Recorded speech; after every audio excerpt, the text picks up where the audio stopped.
我和未婚妻一同战死沙场，死后才知道她是下凡渡劫的神女。恢复神女身份后，柳如烟淡漠看我一眼，此人与我有因果，也带回上界吧。于是我从战功赫赫的人间将军变成了九重天的洒扫仙士。后来柳如烟的丈夫还把我扔进了神魔井。失去意识之前，我听见柳如烟的声音：死了就死了一个凡人罢了。人人都以为我死透了，但是他们没想到我竟带着一身杀戮鲜血爬回来了。九重天高高在上的神也会怕死吗？此时我刚来到仙界，却渐渐发现九重天的日子并不好过。我其实想问柳如烟能不能让我走，只是仙界等级森严，我这样的洒扫小仙想见柳如烟难上加难，而柳如烟也没有再找过我。老树仙说，人间几十年对于神仙漫长浩荡的生命来说不过转瞬，上神渡劫次数多了，能把你捎带上天就不错了。老树，我可是修行了800年才飞升的。我扫干净地上的树叶，沉默着没有说话。再见到柳如烟是南极仙翁寿辰时，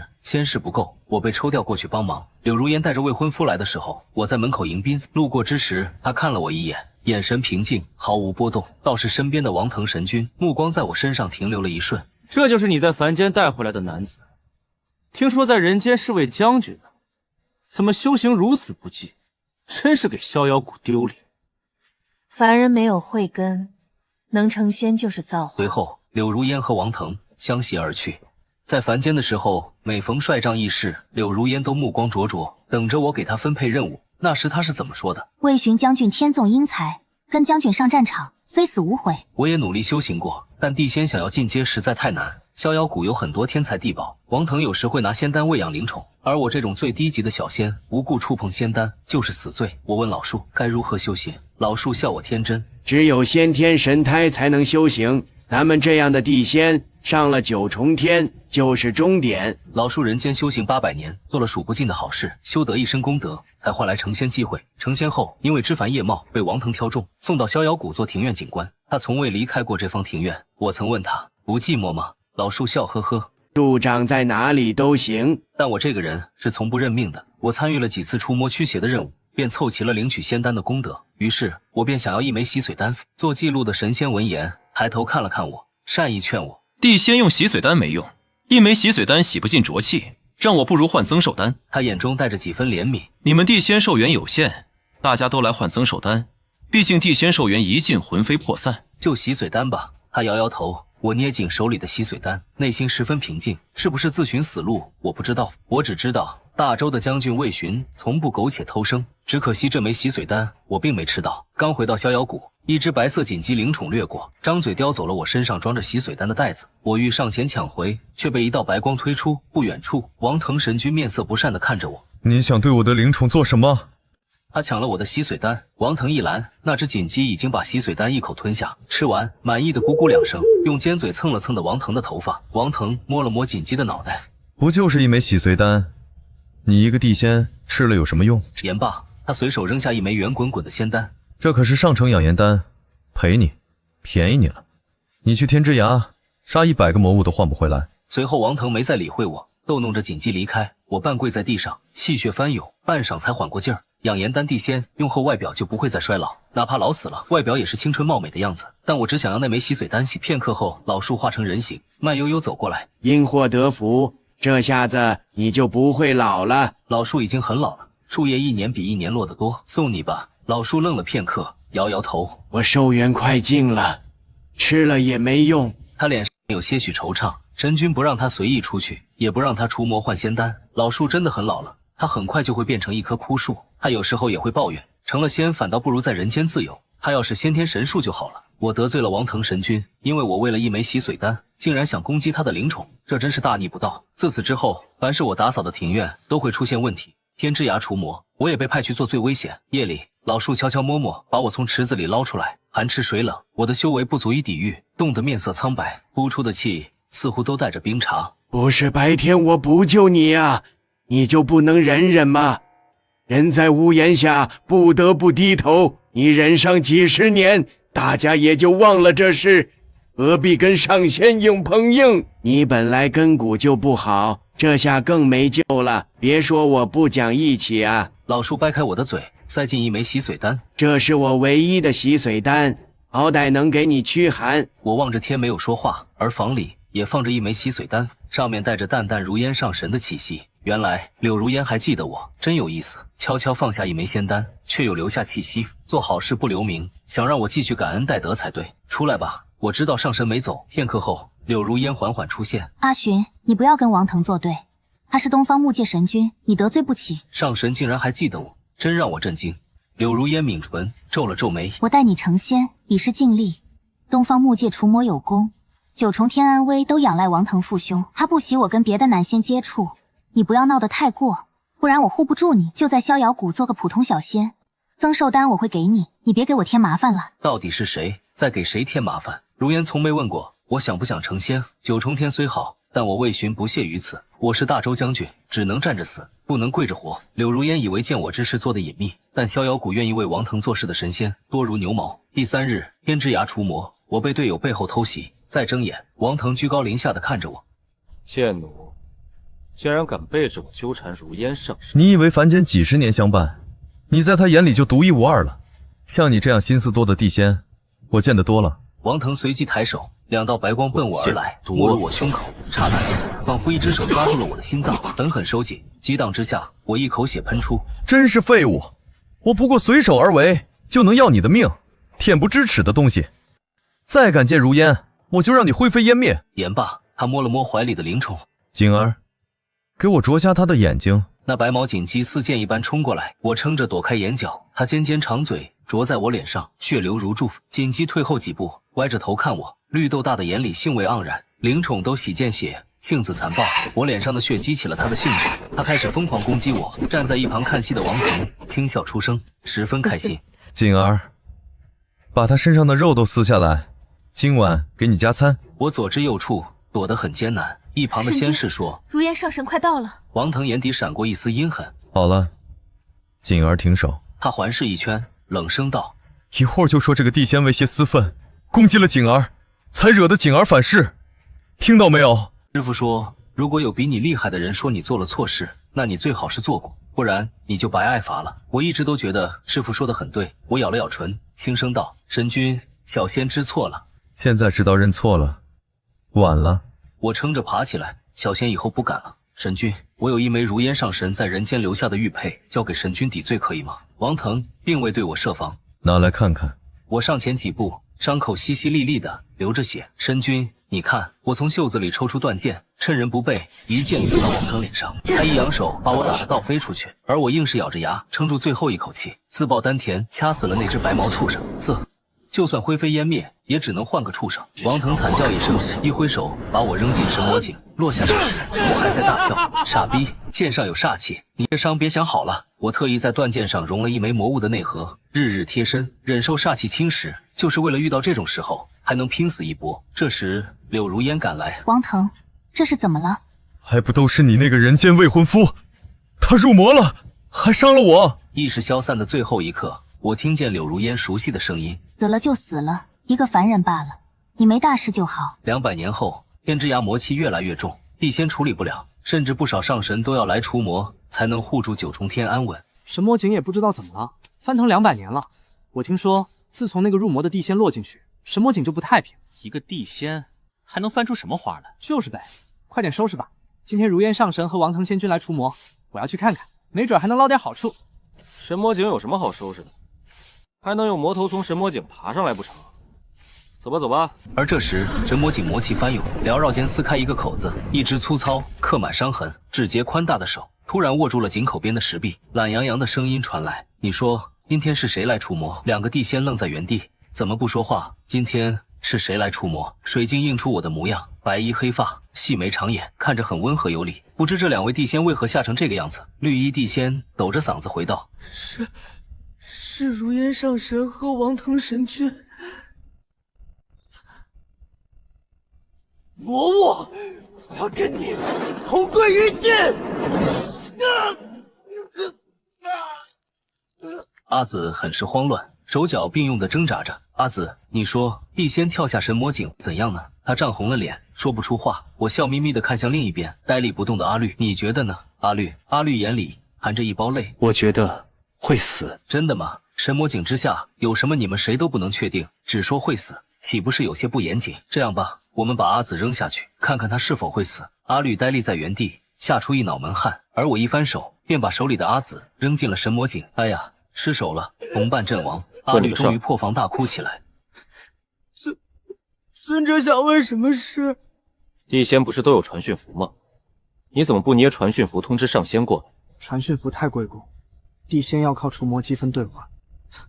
九重天真是一日不如一日，地仙传讯符都要克扣。不过我也能理解一二，毕竟这些道貌岸然的上仙上神们，日子也不好过。阿绿，你说阿紫现在是死了还是活着？阿绿不出声，生怕我把他扔下去一探究竟。他不说话，我也没指望他说话，仍旧自顾自闲聊。如果我们一直不看，阿紫就一边死一边活，你说这样多好？不死不活，永生不灭。上神求永生，一直没有解法，不如都扔下神魔井，飞升即死，不去看结果，九重天不就都能得到永生了吗？阿绿看我的眼神格外惊悚，我郑重其事地转身。阿绿，你放心，你是我回九重天认识的第一个朋友，我不会扔你下去。谁跟你是朋友啊？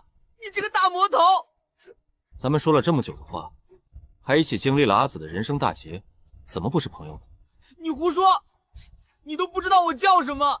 名字身外之物，你以后就叫阿绿吧。阿绿顺从地接受了这个名字，因为我的长剑抵在他脖子上，他不答应，我就送他跟阿紫作伴。走吧，阿绿，咱们去看看如烟上神和王腾神君是怎么除魔卫道的。天之崖的神树上，王腾踮脚站在树冠，衣袂飘飘，仙姿玉骨。前方不远处，如烟手执长剑，看着地仙前仆后继地送上去。魔物有煞气，地仙碰了生不如死，但尽管如此，上神依旧没有出手。必须先把这魔物的煞气耗尽，如烟上神才能收服他。大家加把劲儿，回去会领取仙丹，成了上仙就不用再来天之崖除魔了。你说两位上神为什么不先去处理魔物呢？地仙这么弱，万一不小心被魔物杀了，岂不是亏得很？煞气碰多了还容易入魔，多吓人！上神动手了，哪还有地仙除魔的机会？地仙立个功不容易，只有天之崖这一个机会。我们寿元有限，想待在九重天就得换仙丹，想换仙丹就要除魔兑换积分。我摸了摸下巴，做地仙到底有什么好呀？能成仙还不好？地仙再修成上仙，就能与天地同寿，享万年福禄，这不是好事吗？我笑起来，这可算不上什么好事。阿绿，你说地仙真的能修成上仙吗？当然，这是它存在的意义，仙生的追求。但是这些年，有谁修成了？阿绿愣住了。反正就是有，大家都是这样说的。懂了，跟阿紫现在是生是死的情况一样。你别胡说八道！你这个大魔头！我怎么会胡说八道呢？因为曾经我也是地仙，也受过魔物杀气，还坠过神魔井呢。午夜梦回，你们是否想过，低贱不堪的魏勋又爬上来了吗？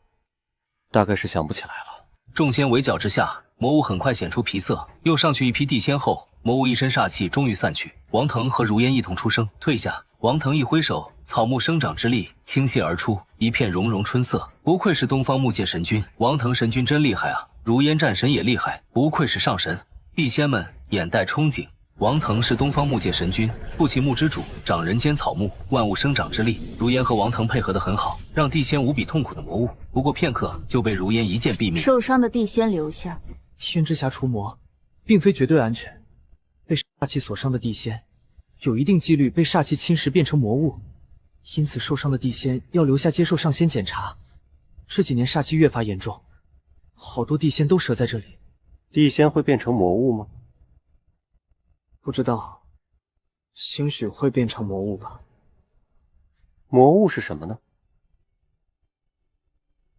你不就是魔物，还来问我？王腾站在地仙前方，脸上一道划痕。当初那柄断剑上的煞气，也给他带来不少苦恼吧？他不痛快，我就痛快了。王腾随意指了几个地仙，说他们煞气入骨，便让其余人走了。如烟神色冷淡的道：“诸位辛苦，回去领取积分吧。”被指出煞气入骨的地仙瑟瑟发抖，不知所措。有人壮着胆子问道：“上神，我等该如何是好？我们也是为了九重天安危才受伤，难道就自生自灭吗？就是，这也太没有保障了。”王腾翻了个白眼，实力不济，怨得了谁？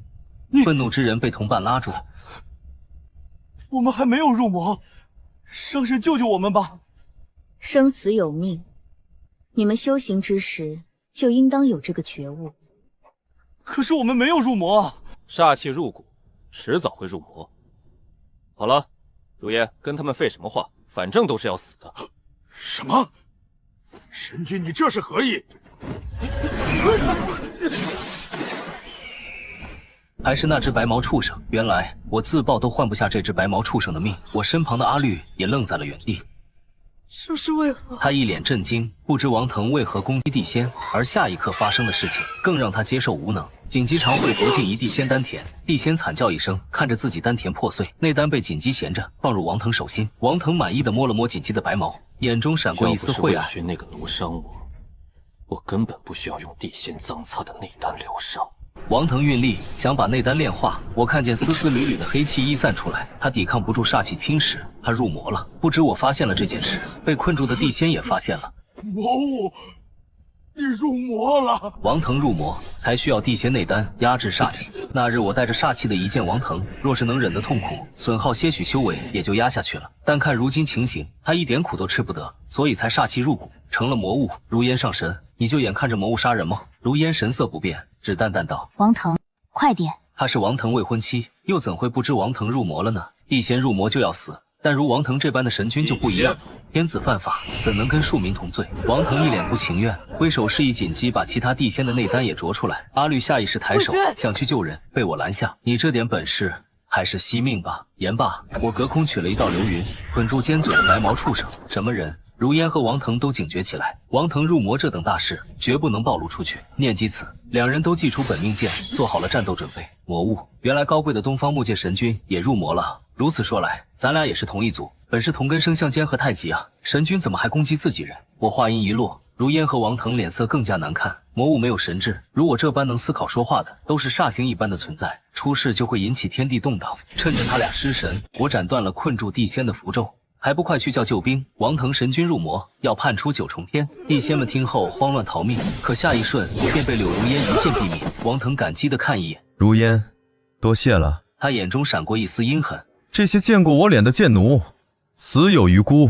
还有这个魔物，如烟，快把他也杀了，被人知道我们就全完了。如烟却没有说话。你从神魔景之下上来，不然呢？上神自诩救世主，除魔未到。怎么到了自己身上就做不成了？神君入魔，不是也应当被处死吗？王腾怒极，贱奴怎配与我相提并论？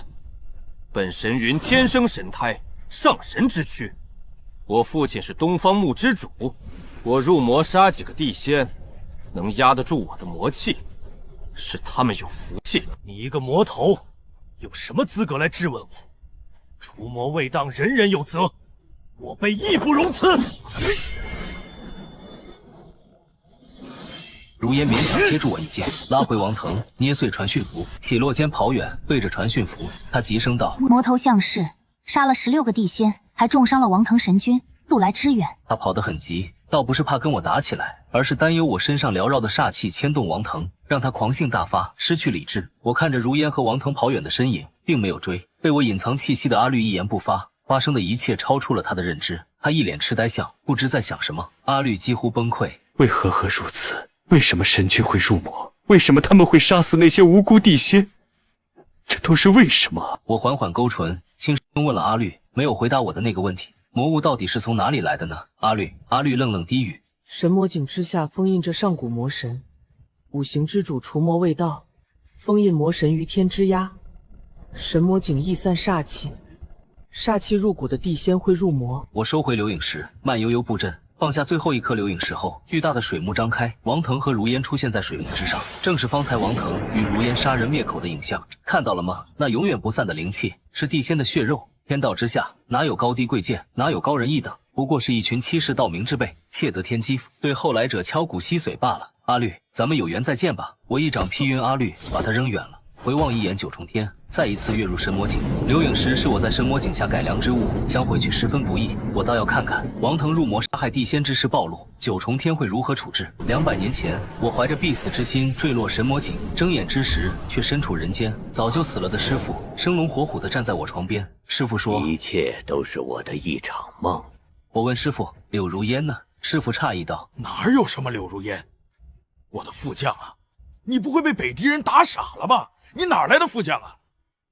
没有柳如烟这个人，我师父是大周将军，记忆里他死在一个冬天，皇帝建了一座高台，能看遍长安美景，黄金铺就地面。皇帝说，建了高台就没有了可用军费，因此师父带着大军一退再退。北狄打过来的时候，师父也因此战死沙场。可这一次，师父却说没有皇帝没有建高台，而是把这笔钱给了边疆战士。冷冬来临，将士们吃饱穿暖，一举击退北狄人，收拢残兵后，北狄人再不敢来犯。我是师父养大的孤儿，我身边的几个兄弟姐妹也都是师父捡回来无家可归的孤儿。师父一生未婚，抚养了我们几个孤儿，就当亲生子一般对待。他这个人行军布阵厉害，做师傅却不太着调。好在我们耳濡目染，也都歪歪扭扭的长大了。这世上之事真真假假，其实没有必要求个清楚。可偏偏我是个认死理的人，我手上有一道长疤，那是我跟师傅上京述职时候被贵人划伤的。那位贵人，我记得他后来做了皇帝。贵人那时说，一个贱民，我想杀就杀，这样的人怎么会全力支持师傅呢？师傅走在前方，我扬鞭追赶上他，忍不住回头望向身后那些熟悉的脸。大师兄和师傅一起死在北狄人手里，二师姐为了保护我，被皇帝的鹰犬杀死。小师弟替我挡了北狄人的剑，死在我身边。师傅，你说人一定要求真吗？什么真真假假？你眼见之物就是真。师傅，你错了。真就是真，假就是假，一场美梦，我违心不做也罢。师兄弟们赶过来时，又惊又痛的神情不似作为。你这是怎么了？他们都试图劝我回正途，这大概是人世间最痛苦的酷刑，为你织一场美梦，梦中真真假假，所有遗憾都得到满足，是沉湎于梦境，还是刺穿爱你之人的胸膛，求一场血淋淋的真相。神魔井之下没有魔物，只有一座巨大的祭坛，祭坛之上，地仙献祭灵魂，永世不得超生。这一场美梦，大抵是上神最后的仁慈，可偏偏我不要。神魔井下其实只有一片黑雾和无数白骨，所谓天之涯除魔，不过是屠戮失去神智的地仙尸体罢了。世上从没有魔物一说，神魔本就一体，是神是魔，不过一念之间。悠悠光芒下，被我扔下来的阿紫被捆在柱子上，一脸生无可恋。魔头，求求你就给我一个痛快！阿紫又生龙活虎，他不听话就扔祭坛吧，反正多他一个不多，都听将军的。说话之人都是这200年间被当作祭品投入神魔井的地仙，我救下他们，同他们一起探索神魔井封印，解开了祭坛之上的秘密。除魔卫道的神又成了为祸世间的魔，世上之事总是如此讽刺。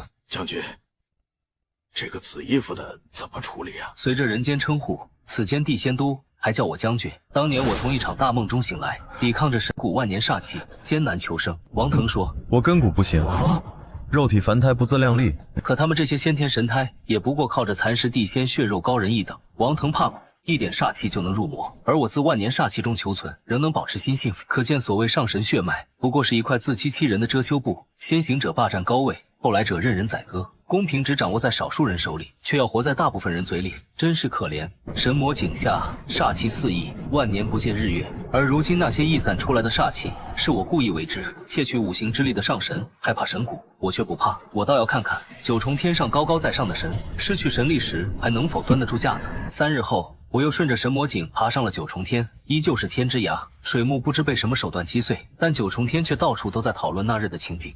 王腾神君亲手杀了那么多地仙，如烟上神是帮他掩藏呢，真是可怕。王腾神君入魔了吧？神君竟然也会入魔？不是说神君天生神体，长草木生长之力，不惧怕煞气吗？而我熟门熟路地溜进了逍遥谷，我掩去煞气，幻化成地仙模样。我走过寒池边，突然感知到熟悉的气息，树干前面虚掩的泥土下埋着一把断剑，是我的剑。我捏紧指骨，才把翻涌的情绪压下去。真是一棵蠢树，连挪窝都不知道。刚准备起身离开，一把长剑搭在我的肩膀上。谁派你来的？如烟上神，别来无恙。阿寻，如烟却没有我想象中那样对我充满敌意，反倒是神色复杂。又生出幻觉了吗？阿寻，你还是恨我对吗？你也该恨我。我费尽心机带你上9重天，终究还是护不住你。就算我助你成仙，也抵不过后来我对你的伤害，对吧？早知如此，当初我就不应当带你上9重天。我垂眸，掩去眼中的讽意。你该不会觉得助我成仙对我是大恩吧？如烟似乎陷入自己的情绪中，仍没有辨认出此刻在他面前的我不是幻觉。原来他竟为我的死生出心魔了吗？这可真是太好了，知道你们过得都不好，我就放心了。我知道，我不应该弃你于不顾。你错了。我冷冷看向如烟，你不该不问我的心意，就带我上九重天。如烟一愣，难道成仙也是错吗？世人都想成仙，你能得到这个机会还不够。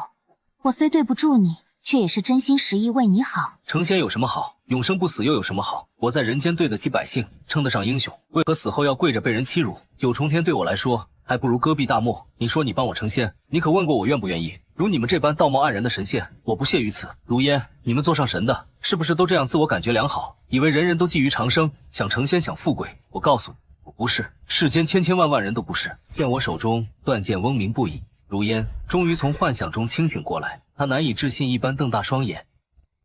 你是阿寻，你没死，阿寻，不是心魔，不是幻想，对吗？当然不是幻想，没想到我还能活着回来吧？你入魔了？这世上入魔的人多了，王腾神君进来可好？那日天之涯，打伤王腾，阿寻水镜流影的事，你不要执迷不悟，入魔不是好事。你为九重天不容，大道3000都没有你容身之地，到时便是我想帮也帮不上你了。人间我与柳如烟是战友，是亲朋，但九重天上的如烟上神与我并无瓜葛，你何必如此？你跟我走，这一次我定能护你周全。跟你走，跟你去何方？你散去修为，同我去南方火之界，我借得无根之火，你就可以驱除煞气。到时我再送你投胎转世，100年后，我接你回九重天。哼，如烟，你是天界战神，那就同我过2招，让我看看九重天的神仙都是什么货色。阿寻，我得中原土之界传承，你不会是我的对手，我不想伤你。然下一瞬，我的指尖缠住他左手，骨裂之声传来，到此勾起一片皮肤，鲜血淋漓。如烟长剑应声脱手，如今可不是你伤不伤我的事情了。天族战神也不过如此。我卷起如烟的脖子，甩开鞭子，把他扔进寒潭之中。我要他死，但不是现在。我要他们这些欺世盗名之辈死在万人唾骂之后。为了平息九重天上的谣言，木之主承诺大义灭亲，亲自处死入魔的儿子东方木界。木之主带着王腾缓缓出现，王腾一脸不耐烦。如烟怎么还没来？兴许是有事耽搁了。隐在暗处的我忍不住冷笑，如烟确实有事耽搁了，他还被我困在寒潭之中呢。修行1000年，还不如我一个凡人引煞气入体厉害。什么战神废物罢了，五行之力合在一起才能化解煞气。而五界之主为了避嫌，五界只有各自所属的五行之力，单单木之力对付不了我。当年我一剑斩断祭坛美梦，跟神谷上的煞气周旋100多年，方才能应用自如。其实我能感觉到煞气在逐渐侵蚀我的身体，就算有延年益寿之物，我的寿元也所剩无几。不过师父说过，人死的憋屈，一辈子白活。他死的憋屈，我总不好步他后尘。木之主说，王腾入魔后，他实在难以割舍父子之情，想了很多办法都没有成功。如今既然瞒不住，我也只好大义灭亲，为了九重天安危，也为了木界安稳。下面的地仙激动的叫好。王腾挣扎了2下，皱眉跪在木之主面前。流影石上的画面铁证如山，他一出现，嘘声一片。王腾是木界神君，他从未受过这般欺辱，气得不轻。阴冷的目光划过每一个说话的地仙。孽障，今日你我父子缘尽于此。言罢，木之主执剑，一剑刺入王腾心脏。这当然只是做给地仙看的障眼法，但我稍微加了一点东西进去，沿着伤口渗进去的煞气，不管王腾接下来想做什么，煞气都会如同仙骨之躯。小小礼物，希望他喜欢。王腾被木之主亲手杀死，众仙高呼几声。木之主大义，木之主摆摆手，似一位伤情的老父亲，抱起王腾离开。下面有人低声问了一句：“那如烟上神怎么处置啊？”身旁之人连忙按住他的嘴：“你在胡说什么？死了一位神君还不够吗？上神怎么可能跟地仙一样对待？”木之主带着王腾绕过木界众仙，身后跟着心腹。如烟去哪儿了？我儿受了这么多委屈，他也不知来看看。早知道他这样狼心狗肺，就不助他得到中原土之传承了。战神许是有事耽搁了。木之主神色阴冷：“什么事比王腾还重要？”王腾给你准备了易容镜，都怪那些低贱的地仙，非要逼我谢罪。这下好了，我只能用地仙相貌示人。你放心，过个几十年，我替你做一场飞升假象，你就能恢复身份了。王腾一边使用易容镜给自己捏心脸，一边恶狠狠道：“我要今日逼我的那些地仙都死！木之主没说话，只是偏头示意了一下心腹。心腹立即拿出留影石，神君都已经记录好了，下一巡他们都会被派出天之涯，到时候你可以亲自处理。王腾满意的点点头。如烟呢？如烟怎么还不来？已经叫人去了。话音刚落，如烟姗姗来迟，脸色还是微微发白。见到如烟如此神色，王腾脸上的不满迅速消失。如烟，你怎么了？脸色这么差。如烟敛去眼底神色，低声道：“我修行出了一点岔子，不碍事。”木之主也满意的点点头。如烟，如今王腾用不得自己身份，就让他去逍遥谷养一养。好。而另一侧，你和阿绿正在看着。惊不惊喜，意不意外？不意外，早就猜到了。木之主怎么可能为了几个地仙杀死亲生儿子？王腾是木之主最宠爱的儿子，木之主一向护短，怎么可能因为儿子入魔杀了10几个地仙就处罚他？不过换个壳子，让他继续逍遥自在罢了。但他们的算盘恐怕要落空了。我瞥了一眼王腾跟如烟的背影，打进王腾胸口的那道煞气，今夜就会发作。9重天的月亮永悬不落。我和阿绿坐在寒池边，看王腾和如烟腻歪，我在心里默默数时间。片刻后，王腾捂住胸口，煞气从伤口溢散出来，身具土之力的如烟第一个被牵动，下意识退后。王腾难以控制煞气，肆意的后果就是引动9重天众仙，而如烟本就入了魔，根本不能近身，不然煞气缠身，他也要失控。下一瞬，王腾暴起，抓住身侧呆愣的地仙，眸光森然，捏住他的脖子，五指成爪，伸进他丹田处，抓出内丹握在掌心。地仙惨叫声传出很远，感知到煞气的众仙纷纷赶来，就看到了寒池之上状若疯魔的王腾。他成魔了！木之主，请给我们一个交代。赶来的木之主阴冷的环视一圈，却也不敢上前制止王腾。他们都害怕煞气，那是万年神骨不干的嘶鸣和千万地仙无辜的血肉。修行之人最怕沾上因果，这些煞气就是5界之主最大的因果和债主。木之主不动，有人动，离得近的地仙为求自保，只得放出法宝，对着王腾攻击过去。有一个动手，就有第二个。昔日高高在上神君，如今成了邪魔外道，人人喊打。和木之主爱子心切的心情不一样，如烟看王腾的眼神十分冷漠。我隐在人群之外，不然凑近木之主。木之主，让你儿子下神魔井。木之主一愣，低声喝问：“你是何人？”神魔井下，神族古直，万年不腐，煞气四溢。神魔井下有什么？还需要我为上神解释吗？木之主大骇，惊疑不定地寻找我的身影，却只感知到了一片危机四伏的煞气。王腾神君如今入魔，9重天容不下他。你想要什么？我微微一笑，当然是更多的祭品了。他思索片刻，就听从了我的话，毕竟他也没有别的选择。他让心腹赶走激战的地仙，施法引着王腾往自己这边来，然后把他收入乾坤袋中。你还要包庇魔头吗？糊涂啊！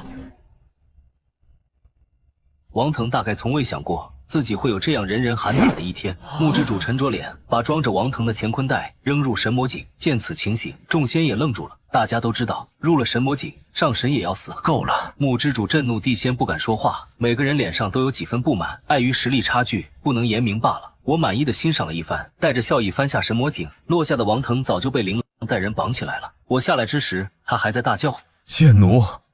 我父亲是木之主，他和你们主子谈好了，竟然敢绑我！你不要命了吗？”琳琅看着他冷笑，感知到我的气息后，轻笑出声：“我们将军回来了。”王腾一愣，继而眼中涌起欣喜。木之主与他简短传音，告诉他神魔井下是自己人。王腾做好了继续当神君的准备，但他眼中的欣喜在见到我的那一刻忽然僵住了。魏巡2个字仿佛从牙缝中挤出。我挑挑眉，你竟然还记得我？神君大人真是好记性呢。魏巡当年送您那一剑，神君可还满意？你想做什么？王腾，你知道神魔境下的人为什么不上去吗？为什么？因为封印啊！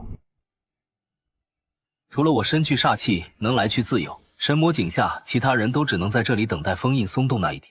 我们实在等待太久太久了，而上神之血就是解开封印的关键，恐怕木之主都不知道这件事。若不是我在煞气入体时看到古神只言片语的传承，恐怕也不会知晓这件事。所以我翻出神魔井，几次3番设局，堵上王腾所有后路，就是为了让他跳下神魔井，解开此地封印。王腾大喊：“你这个贱奴！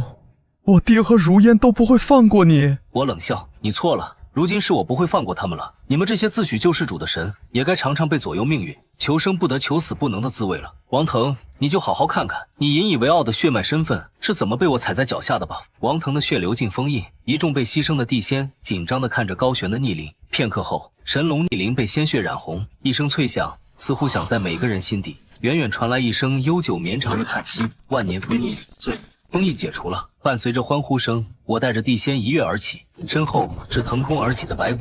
未曾被五行之力彻底化解的古神尸骸，成了对付五界之主最好的武器。屠龙少年变成恶龙，这样老旧的戏码，却总是一次一次轮回。早已死去的地仙重归九重天，震撼了所有无知无觉的人。九重天最高处，有我放置的水幕。刘颖石兢兢业业地把上神的阴谋传播向每个仙神。神台之上坐的，从来不是慈悲为怀的神，而是一群自私自利的虚伪小人。古神的尸骸裹着煞气，滚滚煞气朝着上神袭来。我跳到神龙留下的白骨之上。九重天高高在上的神，上神依旧想像以前一样，让地仙先去冲锋陷阵，耗尽煞气，自己再来做最后的处理。但这一次，地仙都犹豫了。凡人修行不易，这里的每一个地仙都曾经过三灾八难，历尽千辛万苦才飞升。他们之中，有人百世善行，有人救国救民，昔年都是人间界万人敬仰的大能。但在九重天上，大家都成了低人一等的地仙，为奴为婢。快去啊！对抗魔物有功者，我木界上神之位空出3位，火界5位，水界3位。上神之位空出，有地仙开始犹豫，真的能做上什么？上神就不会死了吧？下一瞬，一个熟悉的绿色身影爬上了水镜，阿绿的声音透过水镜散开：“大家别傻了，不可能的，只是一个上神虚名罢了。到时候不还是低人一等？这些对我们敲骨吸髓的上神不死，我们永无出头之日。”阿绿话音未落，胸前绽开一捧血花，水镜缓缓坠落，似一只飞鸟投鳞，如水入肺油。沉默一瞬过后，九重天的地仙也红了眼。沉默着归入了神魔井上来的队伍中。我一马当先，拎着鼓鞭寻找五界之主的身影。中原土之主消失多年，如今由如烟继承，他亦是新的五界之主。昔日仙境，如今炼狱沸腾的怒火之上，是万年来被毒死的飞升之路。这世上从没有先天神态。如烟站在人群之后，遥遥看向我。我心中突然一动，急切地向他掠去，然而还是慢了片刻。如烟的剑刺进了木之主的胸口，他伸手取出木之主的内丹，古木之力汇聚一身，他想汇集五行之力。下一刻阵法发动，另外3界之主也惨叫连连，被如烟活取内丹。如今我就是九重天之主。阿寻，过来！变故陡生，下方的打斗也停了下来。我站在白骨之上，静静看着如烟。阿寻，我说了，这一次我会护住你。我缓缓笑起来。事到如今，如烟依旧如此虚伪。你想得到力量，这不是什么错，但你偏偏还要为自己找个冠冕堂皇的理由。如烟，你可真是惹人发笑。我执剑遥遥对准如烟。不要不自量力，我汇集五行之力，你不是我的对手。不自量力这句话，我听得多了。说这句话的人，后来都死了，你也不会例外。如烟虽然集齐了五行之力，却并非我对手。我身上汇聚了万年煞气，而他心思不定，早就入魔了。剑刃抵在如烟脖颈之时，我不合时宜的想笑。师傅说，横的怕愣的，愣的怕不要命的。我这样不顾性命，引煞气入体，大抵就是不要命的。阿寻，你我在一起，天下皆能收入囊中，你为何非要跟我作对？因为我瞧不上你。我垂眸，冷冷看着如烟。我对你还不够好吗？如烟急切道。若不是我带你成仙，你哪有今日的造化？这造化不要也罢，我早就说过，不是人人都想成仙，我只求问心无愧。言罢，我没再听如烟逼逼，一剑捅破他丹田，准备取出五行之力，还天地一个清净。内丹入手之时，我却发现九重天突然静止下来。天有阴阳，行于4时；地有五行，聚于9州。遥远缥缈的声音自耳边响起。得五行之力者，可成心主。我勾唇冷笑，手微微用力，捏碎了内丹。天地本无主，下一瞬，天边涌起万丈霞光，凤凰长鸣，麒麟嘶吼，日月同辉。自我身畔，五行之力弥散开来，缓缓归入天地。万年不腐的神骨在莹莹光芒下碎裂消失，被煞气所伤的地仙也都得到滋润。浑厚悠然的声音从脑海深处传出：吾乃天道，你所求为何？